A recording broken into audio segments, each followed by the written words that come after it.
Zion Williamson might be pulling a Kawhi Leonard Spurs move, and honestly, nobody's paying attention to it, but we're going to dive into that in this video, talk about what's going on, talk about what I think, and honestly, if it does work, where do y'all think Zion could end up?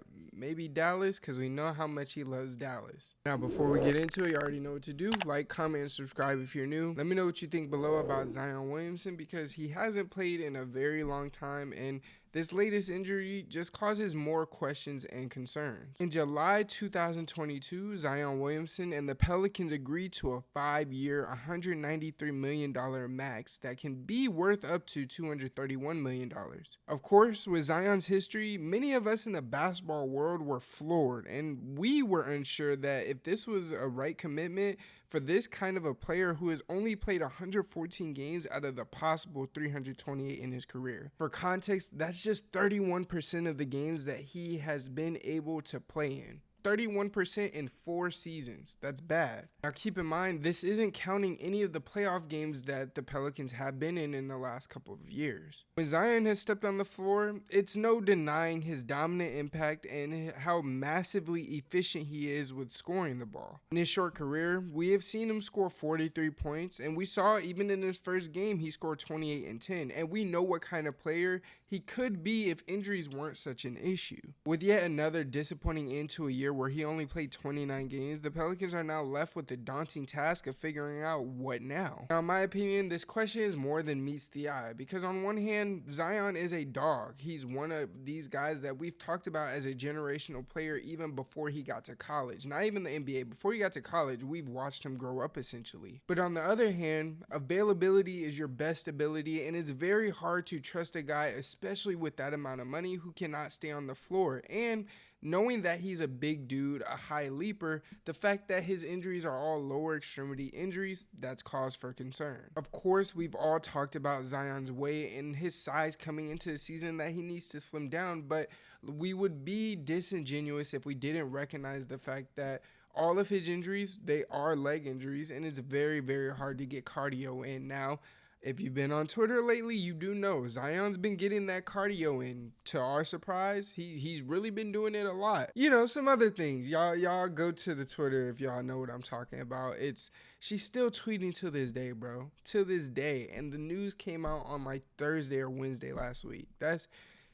She needs to stand up. But in any case, Zion, what are you doing, bro? Now, we're not even worried about what's going on off the court, because your season's over, whatever's happening, that's your personal life. This doesn't have anything to do with basketball. It's funny, don't get me wrong, it is funny and entertaining, but with that being said, it has nothing to do with your play, and this makes it difficult for a team like the Pelicans to continue to trust you going forward. Like I said at the top of this video, I really think he's pulling a Tim Duncan, because when we stop and take a step back and look at the team that he's on, who are the Pelicans? They've always been a team that at their best, they're going to be a team that is a fringe playoff team.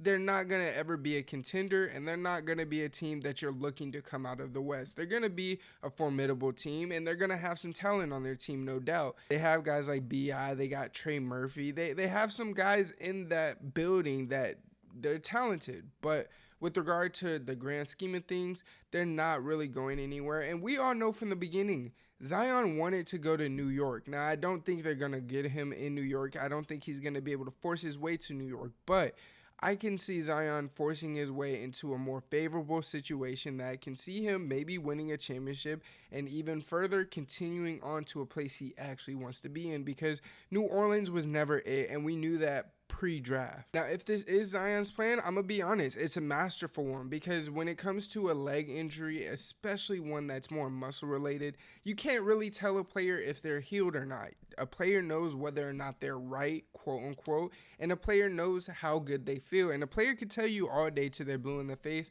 my hamstring don't feel right, my quad don't feel right, my ankle's not right. They can say all these things, and there's no way for you to test that, but you're still stuck with paying him the money that you're paying him. So it does come into question, is he pulling a Kawhi the same way Kawhi left the Spurs once it got to a point that he realized they're pretty much going to be rebuilding again? Now, Zion's doing that. Bravo, because no one is talking about it. I don't think I've seen anyone at least mention how this is very similar to Kawhi, because in my opinion, it is very, very similar. Now, of course, Zion has gotten hurt. Don't get me wrong. I'm not saying he's faking injury. Do not get that misconstrued. But with that being said, it's very easy to, lament an injury and kind of sit on the injury a little bit longer when you know your team's not winning. Because we already know he's already at an elite star level. We don't really need to see all that much from Zion, and we haven't seen that much from him to know that he's at that level. Now, the real question is, how will his game evolve from here? It's been so long since we've actually talked about his game and what he could truly do on the court. This is the point of his career when he's supposed to be settling into who he is as a player, and he hasn't quite shown that yet. When we look at Zion, we don't quite know because we haven't seen enough of him. Zion was one of the most dominant offensive forces in the league during the 2020-2021 season, and at 20, he put up historic numbers despite playing on a team that didn't really fit his style. This is going to be a tough offseason for the Pelicans to have to approach. Heading into the offseason, you can't help but feel as if they feel like they should approach a change. It's getting to that point with Zion where you're starting to feel the impatientness with the franchise. And like I said, this may be something Zion is actually looking to do. For as good as Zion is, there's simply a better probability that he's going to suffer another significant injury before he gets to a place where you feel comfortable with him being healthy. While you should never root for an injury to a player, which I never do, you also can't ignore the fact that Zion at this point, he's an injury-prone star that might not reach his ceiling. Throughout his first 4 years, Zion is averaging less than 30 played games per season, and that's not good by any means of the imagination. So the Pelicans need to find their cornerstone, and it may not be Zion, but with that being said, you could try to trade Zion to a place he's willing to go and get a lot in return because he is a star that still has a plethora of upside. This is a decision that I think the Pelicans did come to and they thought about, but when you weigh the options between giving him a contract and trading him, you probably want to give him a little bit more time, see what he can do. But on Zion's end of things, it really feels like a Kawhi Leonard type of situation, and I don't blame him in any stretch of the imagination because, as I said before, look at the Pelicans. Who are the Pelicans? Are they a team that you think could win?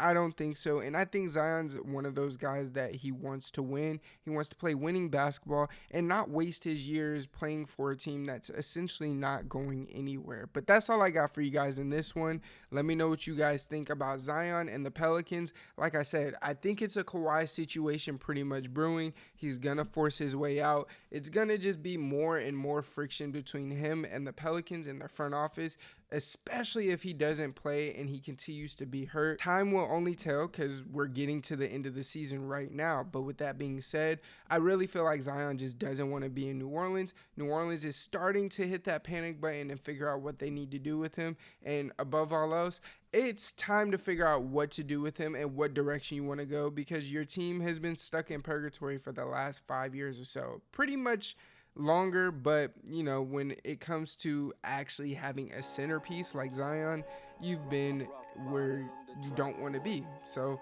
you got to figure that one out. Let me know what you would do if you were the Pelicans. It's your boy TB with the greatest hoop stories in the base on the tube, and as always, I am out. Peace.